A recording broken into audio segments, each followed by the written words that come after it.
Hello, and welcome to the virtual Fairfield Museum. The Fairfield Museum is not open right now, but we're giving you some opportunities to enjoy some of our programs in this virtual format. My name is Walt. I am the program and volunteer coordinator for the Fairfield Museum. That means that I coordinate docents and programs when we're doing them for schools and other groups. So right now, as I said before, the Fairfield Museum is closed to the public, but we're trying to use this opportunity to share some other aspects of the history of the town virtually through some of the other programs that we're doing. And we hope that you're enjoying them. We are a nonprofit organization, and we appreciate your support, whether it's through membership or donations. While we're working through all these programs, we would greatly appreciate your support. Today, I'm outside of the Southport Fire Station, station number 4. And the reason today is we're going to talk a little bit about this station and this department in particular, but also about the Fairfield Fire Department in general. So the Fairfield did not have a fire department. In fact, the first fire department in Fairfield is going to be in 1893. That comes about actually through some rather serious fires that occur prior to that. And one of them in particular happens on in May of 1890, and that's the burning of the First Congregational Church. It's actually was a fifth structure that had been built, and that fire, it was a very large fire. It consumed the entire church, and it was felt afterwards that some people began to question whether or not it could have been stopped. As there was no fire department in Fairfield, there was no way to put out the fire quickly, and so the fire spread and consumed the entire structure. In 1890, O.B. Jennings offered a hook and ladder truck or wagon that he actually had in his barn to the town, and it's believed that about 150 people said, sure, we would love to be part of a fire department. Unfortunately, nobody took a leadership role. Nobody really sat down and said, hey, let's organize it along these lines and all that material that would be necessary. And so although there was a lot of enthusiasm initially, it kind of fizzled out. And so it would not happen. There would be no actual fire department formed. In 1892, there's another large church fire. That's going to happen at St. Thomas Roman Catholic Church. It would consume not only the church, but the rectory and the convent also. And so once again, there was a bit of a feeling that had there been some fire department, it could have prevented such a widespread or large-scale fire. So in 1893, in September, a gentleman by the name of Otto Jacobi, who is actually a barber, calls together a group of individuals saying, we really need to do this. Now you may say, well, why does a barber do this? Well, the truth is he had been a volunteer fireman in Ansonia. So he had some experience working with a fire department, and so saw the need here in Fairfield for something to genuinely be organized. And so in September of 1893, he calls together a group of individuals. There was about 13 members, and at that time, the Fairfield Fire Company is created. Nels Sherwood would donate the first fire wagon, which would basically be a carriage or a wagon with 2 water barrels on it and a hand pump.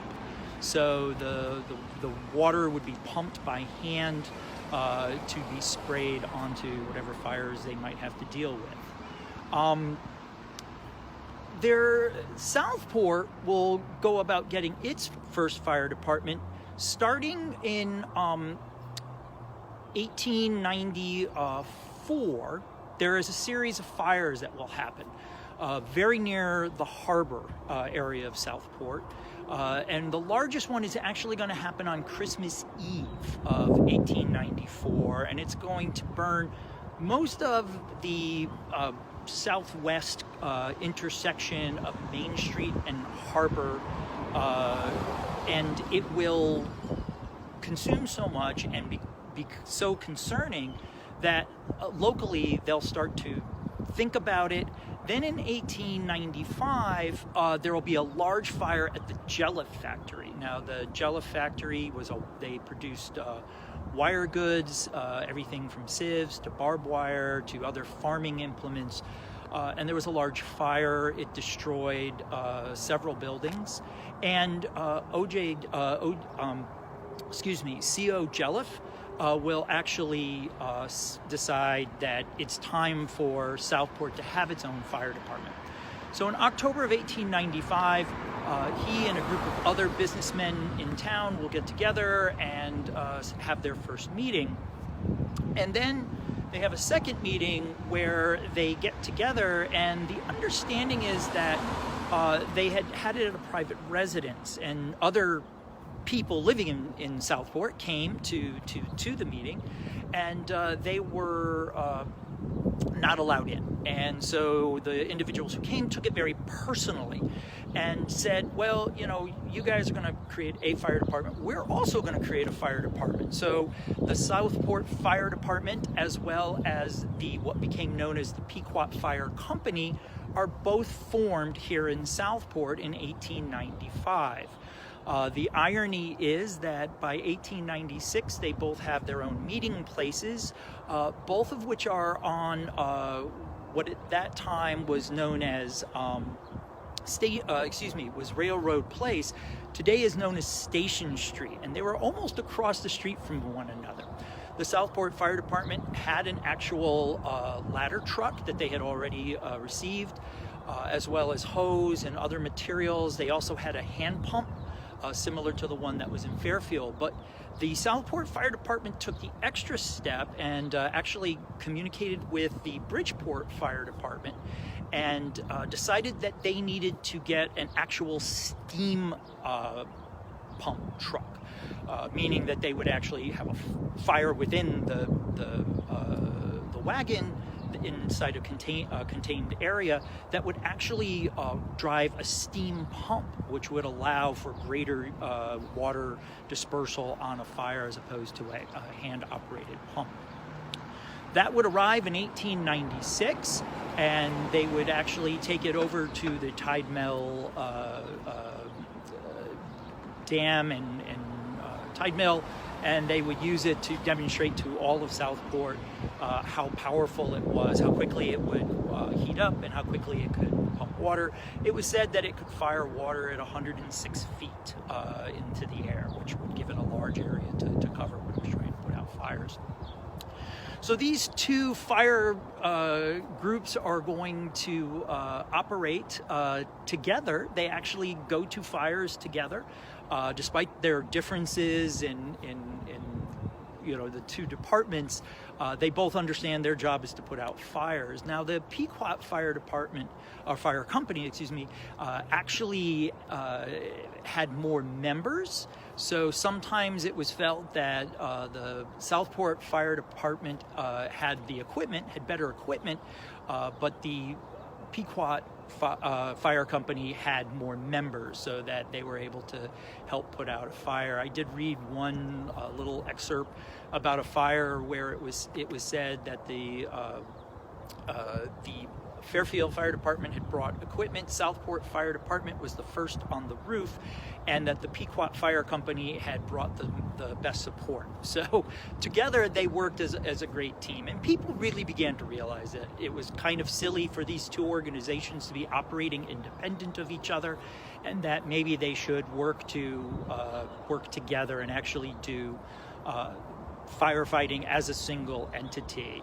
At first there was a lot of hemming and hawing, but they did get around it, and by 1900 the Pequot Fire Department gave its assets, or shared its assets, with the Southport Fire Department, and at that time they became a single fire department as the Southport Fire Department at that time. So they would move to this location. So they remained at the Station Street location, until 1915. They actually move into this structure. It's built during the period of 1914, but in 1915, January 1st of 1915, they will officially open to the public, or open formally.